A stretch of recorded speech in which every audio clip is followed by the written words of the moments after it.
Calorie স্কেলে molar gas ধ্রুবক আর এর মান কত? তাহলে আমরা কি জানি, ক্যালোরি এককে মোলার গ্যাস ধ্রুবক আর এর মান 1.987 ক্যালোরি পার মোল পার কেলভিন। তাহলে আমাদের উত্তর কোনটি? সি নম্বর। তারপরে 2 নম্বর দেখো, 2 নম্বর বলছে এসআই এককে মোলার গ্যাস ধ্রুবক কোনটি? এসআই এককে, তাহলে এসআই এককে মোলার গ্যাস ধ্রুবক কোনটি? দেখো ভাইয়া, এখানে litre atm per kelvin per mole, এটা কিসের একক? এটা হচ্ছে লিটার বায়ুচাপে।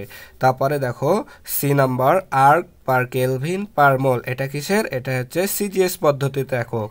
আর ডি নাম্বার বলছে যে ক্যালোরি পার কেলভিন পার মোল, তাহলে এটা কিসের একক? এটা হচ্ছে ক্যালোরি এককে। তাহলে আমাদের অপশন হবে বি নাম্বার, তাই না? তার কারণ দেখো এসআই এককে আমরা জানি মোলার গ্যাস ধ্রুবক আর এ হচ্ছে জুল পার কেলভিন পার মোল, জুল